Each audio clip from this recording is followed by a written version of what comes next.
मंगल करण वीतराग विज्ञान नमूता ही जाते भय अरिहंतादि महान जो विद्यादि सागर सुधी जो विद्यादि सागर सुधी गुरु हैं हितैषी शुद्धात्म में निरत नित्य हितोपदेशी वे पाप ग्रीष्म ऋतु में जल है सयाने पूजूं उन्हें सतत केवल ज्ञान पाने पूजूं उन्हें सतत केवल ज्ञान पाने।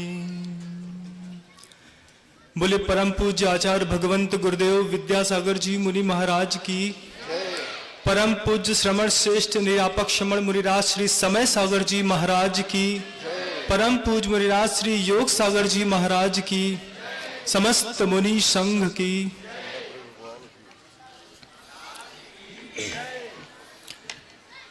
ये मंगलाचरण सभी लोग जानते हैं। समाधिस्थ मुनि श्री क्षमा सागर जी महाराज का मंगलाचरण है। क्षमा सागर जी महाराज सागर के ही रहने वाले थे। जो लोग नए होंगे उन्हें नहीं पता होगा। प्रत्येक व्यक्ति मुनिराज श्री क्षमा सागर जी महाराज से परिचित है, भावित है। और ये सागर है, इस सागर के प्रत्येक व्यक्ति के अंदर आचार्य विद्यासागर जी मुनिराज उसी प्रकार बैठे हुए हैं जैसे क्षमा सागर जी महाराज आप लोगों के और सबके हृदयों में बैठे हुए।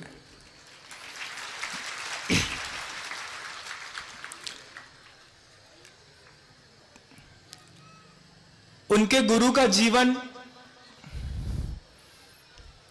पूर्णतया भगवान कुंद कुंद का अनुयायी था। वे कुंद कुंद की शैली में ही अपना जीवन जीना चाहते थे और जीते थे। उनके पास युवावस्था में वह बालक मुक्ति के रास्ते ढूंढते ढूंढते पहुंच गया। चूंकि गुरु कुंद कुंद के अनुयायी थे, इसलिए गुरु ने अपने उस नवीन शिष्य को कुंद कुंद की सारी भगवान की भाषाएं जो थी, जो विज्ञान था, जो दर्शन था, उसको आत्मसात और दे करके वे उसे परिपक्व बनाने में लग गए। और जब पूर्णतया अपने शिष्य को तैयार कर दिया तो उस कुंद कुंद के अनुयायी उनके गुरुदेव को यह लगा कि मात्र कुंद कुंद भगवान की आराधना करना ही श्रेष्ठ नहीं है, कुछ समंत्र भद्र की वाणी भी इस बालक के अंदर डालनी होगी।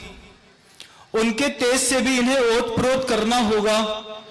और उन्होंने वृद्धावस्था में समंत्रबद्ध सा जीवन जीने के लिए अपने शिष्य को तैयार करने के लिए आचार्य पद स्वीकार किया।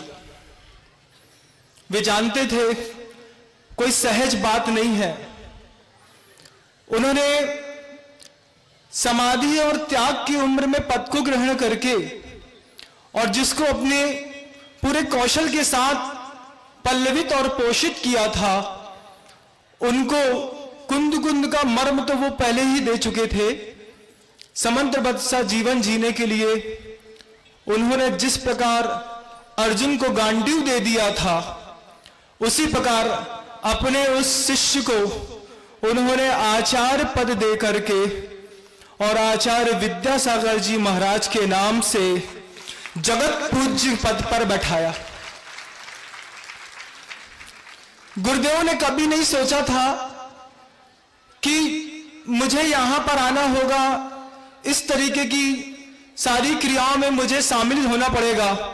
जब उन्होंने देखा कि मेरे गुरु इतने अंतर्मुखी हैं, तो मुझे बहिर्मुखी होने की तो कोई जरूरत ही नहीं है, इनके चरणों में सारा जीवन गुजर जाएगा। लेकिन गुरुदेव दादा गुरु ज्ञान सागर जी महाराज, चूंकि वह अपनी अस्ताचल की ओर जाती हुई उम्र में थे, इसलिए उन्होंने उदित सूर्य से कह दिया कि अब जो भी व्यवस्था है उसको समंदरबद्ध स्वामी और कुंद के जीवन के साथ तुम्हें जी करके इस पूरी सृष्टि को पल्लवित और पोषित करना पड़ेगा। ये पद मात्र पद नहीं है, एक बहुत बड़ा भार है। वे लेना नहीं चाहते थे, लेकिन उन्होंने लिया और उसको लेकर के दक्षिण और राजस्थान को छोड़कर इस बुंदेलखंड में प्रवेश किया। इस बुंदेलखंड के लिए गुरुदेव स्वयं अपने मुख से कहते हैं, ये वो बुंदेलखंड है जहां पे मिट्टी खोदने पर मिट्टी कम और हीरे ज्यादा निकला करते हैं। उस बुंदेलखंड में चूंकि उनकी उस समय की यौवन अवस्था थी, आचार्य पद 26 वर्ष की उम्र में उनके साथ जुड़ गया। आप आश्चर्य मानेंगे, गुरुदेव स्वयं कहते थे कि जब मैं आचार्य पद को लेकर के जब वहां से चला तो लोग मुझ पर हंसते थे। लोग हंसते थे कि इस छोटी सी उम्र में कोई आचार्य बन के घूम रहा है, और मैं उनको देख करके हंसता था कि तुम हंस लो, मेरे ऊपर मेरे गुरु का आशीर्वाद है, एक ना एक दिन तो सब फलीभूत होगा। चूंकि पहली भाषा गुरुदेव की कुंद भगवान के जीवन जैसी अंतर्मुखी थी, तो जब वो इस धरती पर इस बुंदेलखंड में प्रवेश किया और आए, समय सार के जीवन के साथ जब वो अपना जीवन जी रहे थे, तो लोगों को भी समय सार की बात सुनाया करते थे। बात बात में कुंद भगवान की समय सार की गाथाएं, पंचास्तिकार की गाथाएं, द्रव्य गुण पर्याय, इन्हीं चीजों में उनका पूरा जीवन निकलता था, चर्चाएं निकलती थी।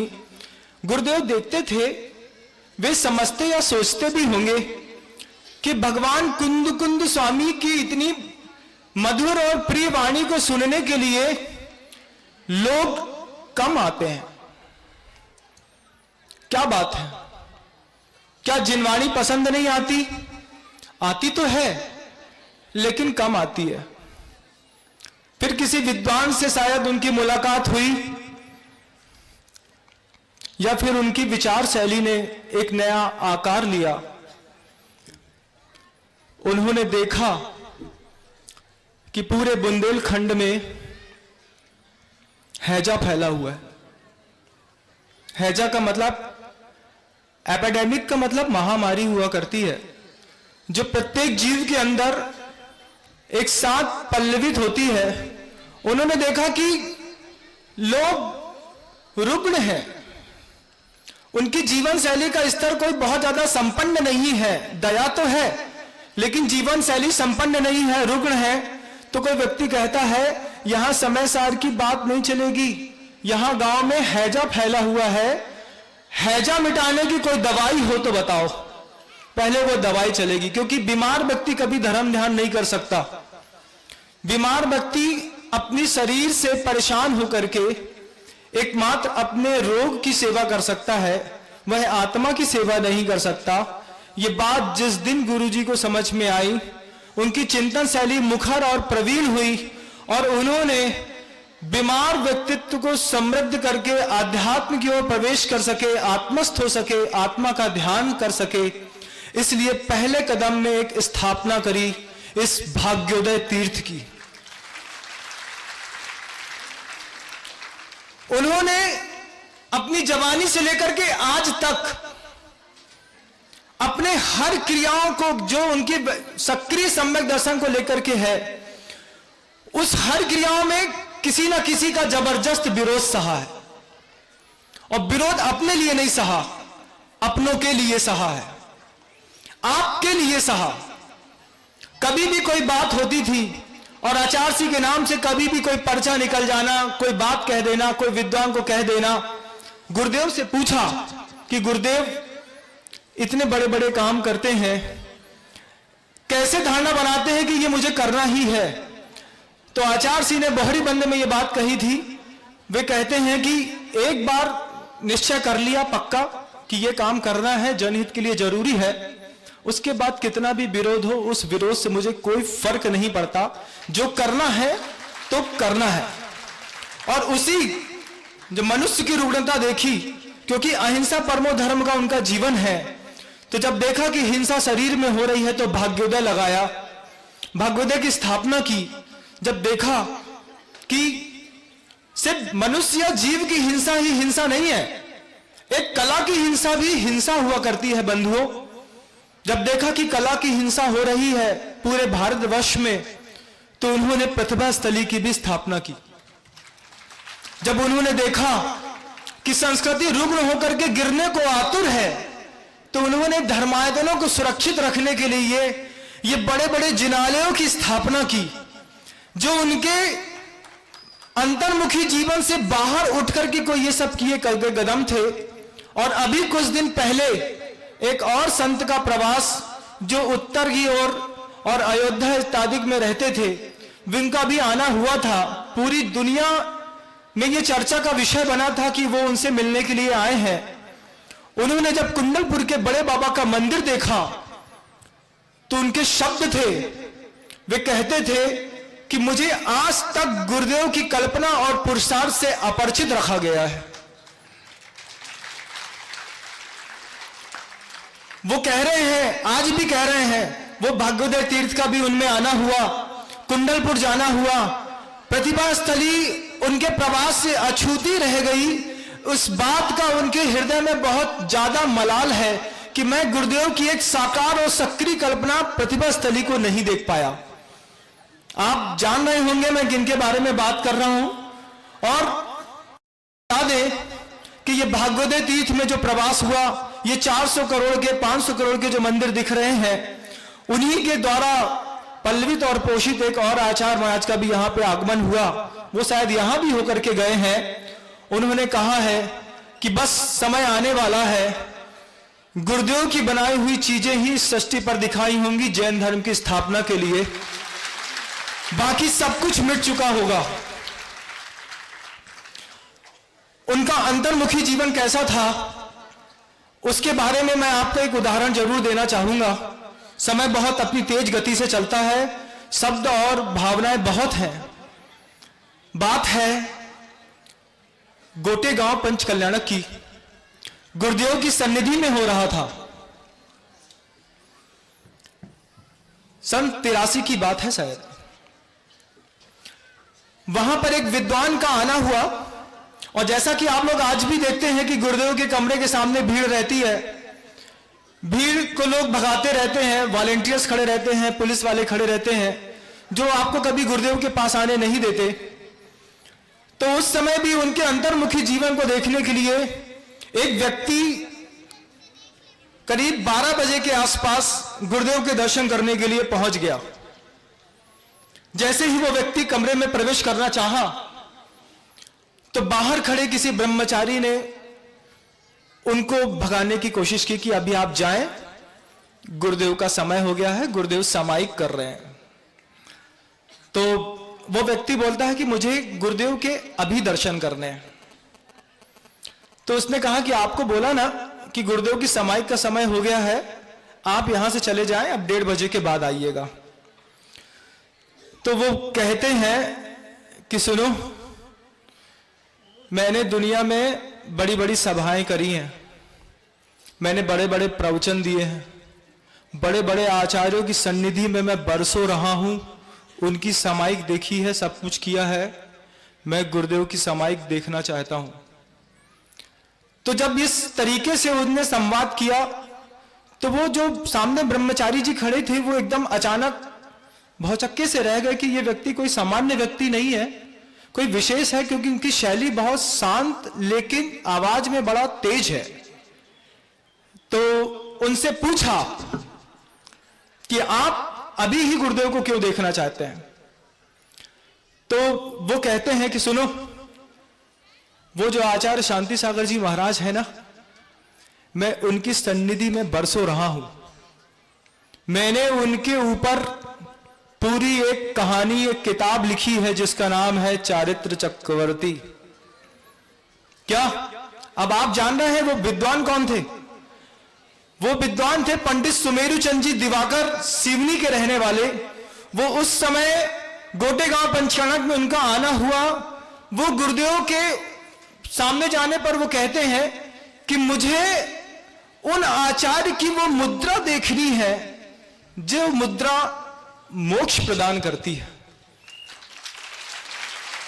क्योंकि मैंने आचार्य शांति सागर जी महाराज जी की भी मुद्राएं देखी हैं, लेकिन मेरी आत्म संतुष्टि अभी तक नहीं हुई। मुझे गुरुदेव की सामायिक की एक बार वो मुद्रा दिखा दो, मैं मुद्रा देख करके चला जाऊंगा। ब्रह्मचारी जी ने धीरे से दरवाजा खोला। वे 5-7 मिनट तक गुरुदेव को अपलक निहारते रहे, 4 आंसू बहाए और बस अपने आप में धन्य धन्य कहते हुए वे वहां से वापस चले गए। यह उदाहरण मैं उनके अंतर्मुखी जीवन को बताने के लिए आपको बता रहा हूं कि इतिहास में कुछ पन्ने ऐसे भी लिखे गए हैं जो आपके परिचय से अपरिचित हैं, आप उन्हें भी जान लें। ऐसे और भी कई परिचय। आपको आश्चर्य और अच्छा तो लग रहा है ना? और मैं ये बात भी जान रहा हूं कि हम कितनी भी अच्छी बात कह दें, आपको समझ में नहीं आएगी, क्योंकि आपका सम्मोहन मंच के बीच में बैठे हुए उन महापुरुष के साथ है। आप किसी को सुनना ही नहीं चाहते। आप सिर्फ एकमात्र व्यक्तित्व जो जिनके औरे के नीचे इन दुनिया के हजारों लोग बैठे हैं, उनके ऊपर आपकी दृष्टि झुकी हुई है और कान उन्हीं को सुनने के लिए आतुर है। मैं आपके और उनके बीच में अवरोध नहीं बनना चाहता।